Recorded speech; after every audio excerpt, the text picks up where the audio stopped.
Watch how Bloodhound Lil Speedy gives the exact same response as Lil Jeff when asked who his top rappers in Chicago are. Who's some of your favorite Chicago rappers, like, of all time, like, or people you feel like you got influence from, or you feel like you was inspired by and shit?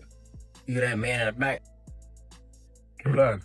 Let's do him. Let's do it though. Wait, who you talking about? Top nigga. I ain't know. I don't be listening to this I ain't shit. up, bro. Nah, for real. Chicago rappers though, blood. I don't be. Besides Fulham, I really don't be listening. Oh, so you only listen to the bros and shit, really? Yeah, hell yeah. I don't even got no top 5 rappers. I don't even really listen to a lot of people like that for real. Okay.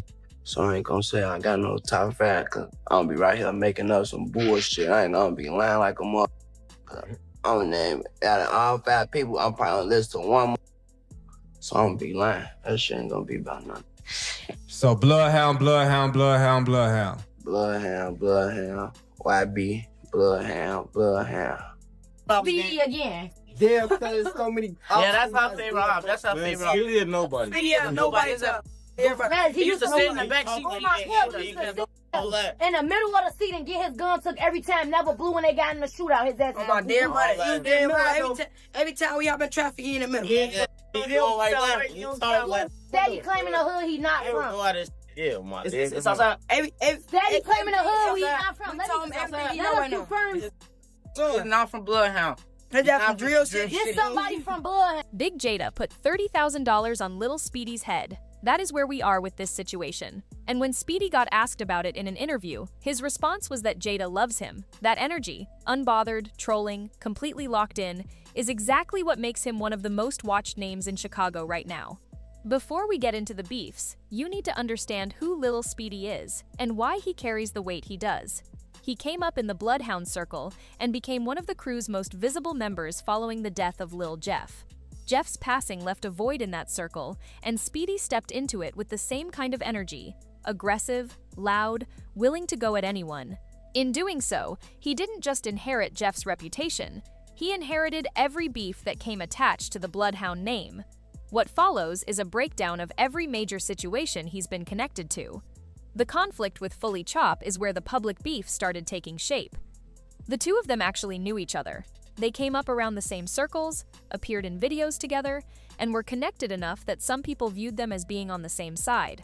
There were even rumors of distant family ties, though those were never confirmed. Over time, the relationship deteriorated.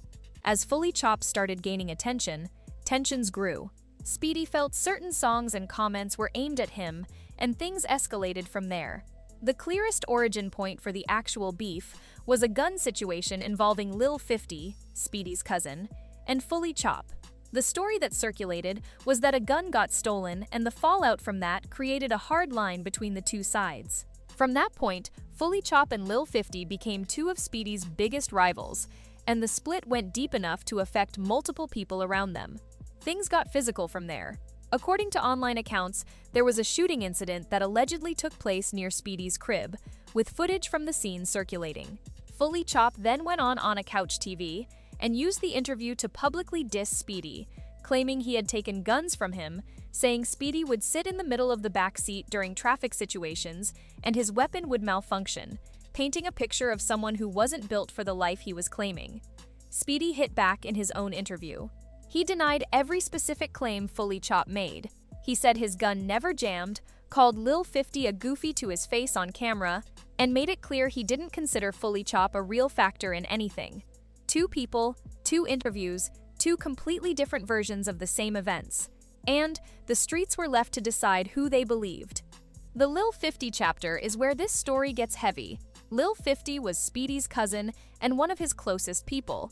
He was ambushed in an alley in Chicago's Woodlawn neighborhood on the south side, shot twice, once in the chest, once in the leg, and did not survive. He was young with everything ahead of him, and his death hit the people around him hard. What made it worse was what happened online after. Speedy allegedly posted a photo of the crime scene alongside a photo of Lil 50 with the caption, "I just told you to be on point, gang." Whether that was grief, trolling, or something else entirely, it spread everywhere and drew immediate reaction. He also reportedly went on Instagram Live and dissed Lil 50 publicly after his passing. To people who cared about Lil 50, that was unforgivable. His sister Jada made that clear. She went on live crying and put a $30,000 bounty on whoever was responsible for her brother's death.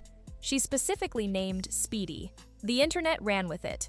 Speedy's response, as noted, was that Jada loves him, a troll response that only added fuel. It is worth noting that no confirmed evidence has publicly linked Speedy to Lil 50's death. The most commonly circulated theory online pointed towards someone named Lil Tay from Trap City, who was reportedly with Lil 50 shortly before the shooting. Rumors suggested Lil Tay had backdoored him and may have taken his weapon afterward. Some people connected it to loyalty ties involving a person named Lil Kasu. None of this was ever officially confirmed. What is documented is the public fallout, the posts, the live sessions, the bounty, and the beef that followed. The situation with Vonoff 1700 is less documented, but still part of the conversation around Speedy's name. The backdrop is the relationship between Bloodhound and Toss Gang, two crews that were once closely aligned, seen together in videos, moving in the same spaces. That relationship fractured. The story that gets brought up most often involves a moment where Q50 allegedly asked to try on Vonoff's watch and Vonoff declined.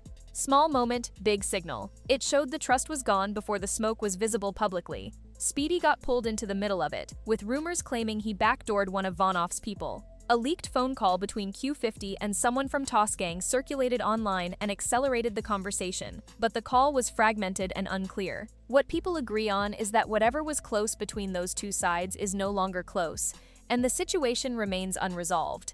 The beef with Risky Road is the one most people point to when they talk about the danger around Speedy's name. It is the most active and carries the longest history of actual violence attached to it. The origins trace back primarily through Lil Scoom, a key Bloodhound affiliate who had ongoing issues with members tied to Risky Road. Because Scoom was difficult to catch directly, the story that circulated was that a woman named Nene Brooks was used to set him up. The account says Scoom went to her address to get his hair done. Surveillance footage later leaked online showed him arriving at the property with a male friend and a woman.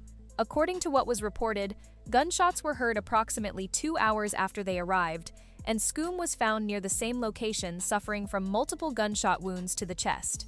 The rumor that spread immediately, particularly on Reddit, was that Nene Brooks had set him up for Risky Road. The cycle of retaliation that followed produced more casualties. A Risky Road member known as CEO Hawam was later shot and killed during an encounter in an area associated with his rivals. Footage of the shooting circulated online. Multiple names came up in online speculation about who was responsible, including Bloodhound affiliate Baby Splat, though no evidence was publicly confirmed linking anyone specific to the incident. Risky Bands, another member of Risky Road, made posts that people widely read as referencing retaliation for Lil Scoom. Screenshots of alleged private messages connected to Hawam also surfaced and spread across social media in the aftermath. The most recent public chapter in the Speedy and Risky Road situation involved Risky Bands claiming they had caught Speedy lacking. According to what circulated, shots were fired and Speedy survived. His response was to go back online within minutes and troll, which is completely consistent with how he has moved through every conflict on this list. Bloodhound's trolling of Risky Road has continued steadily, and the beef is still considered active by everyone watching it. Here is what the full picture looks like when you step back. Lil Speedy has managed to put himself in conflict with multiple different crews simultaneously, former friends in Fully Chop, a grieving family through Jada and Lil 50, an old alliance through the Toss Gang situation, and one of the more dangerous ongoing beefs in Chicago through Risky Road. He has done most of this while keeping a public presence, going on interviews, posting on social media, and responding to everything with an energy that deliberately mirrors what made Lil Jeff such a talked-about figure. Whether that comparison ultimately holds, whether Speedy has the longevity Jeff had, or whether the volume of conflict he has accumulated catches up to him, is the question everyone in Chicago is watching. The people closest to Jeff watched him navigate similar pressure for years before it finally ended at 22. Speedy is still here, still posting, still trolling, still collecting beefs. The streets are watching every move. Drop a comment. Which of Speedy's beefs do you think is the most dangerous for him right now?